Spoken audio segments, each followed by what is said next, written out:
Hello guys! Welcome sa aking review ng K550 mechanical keyboard.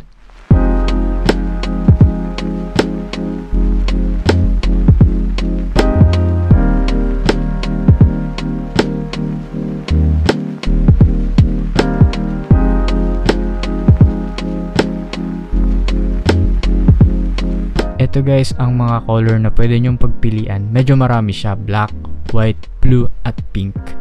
Isa sa nagpababa ng presyo ay ang kanyang form factor. Kung mapapansin ninyo, parang putol.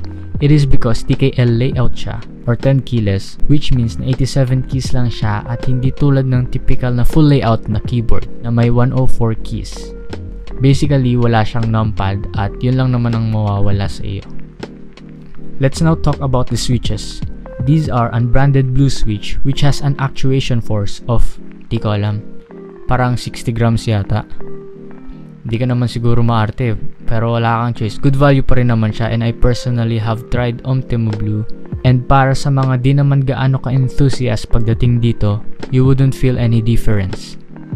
Sobrang clicky niya and I believe na para sa iba, mas gusto nilang solid yung click na tunog. Pero ito medyo matining lang talaga. Kaya kung nagpaplano ka gamitin ito na tulog mga kasama mo, kinaumagahan ay may black eye ka na. By the way, nung nagpapalit ako ng keycaps nito, accidentally ko nahugot pati yung switch and I discovered na swappable pala siya and hindi siya soldered. As you can see sa black unit ko, pinalitan ko siya ng custom gray keycaps na cheap lang din and I highly recommend din na mag-invest kayo ng custom keycaps dito.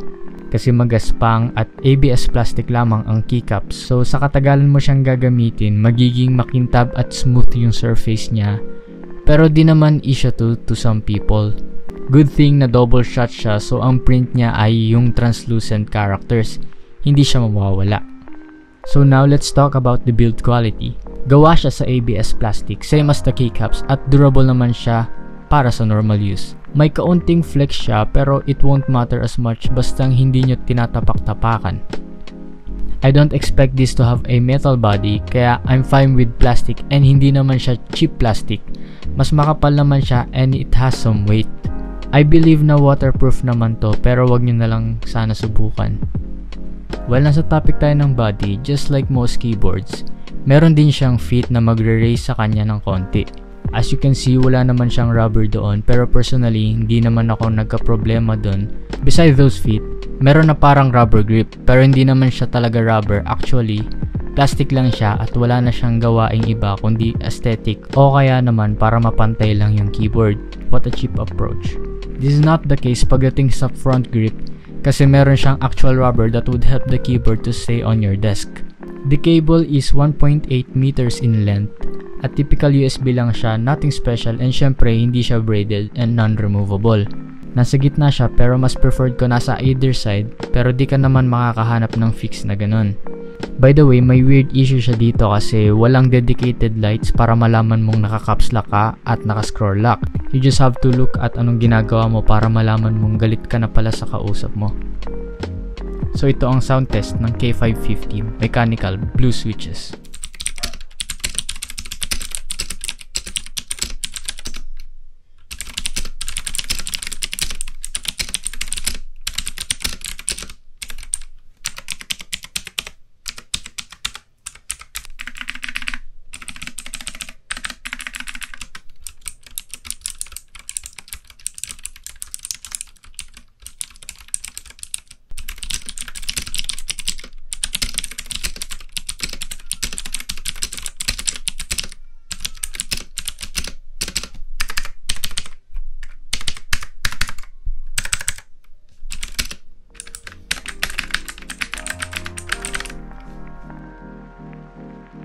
Let us now check the lighting effects.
All in all, I highly recommend this keyboard for low or mid-range man ang budget nyo.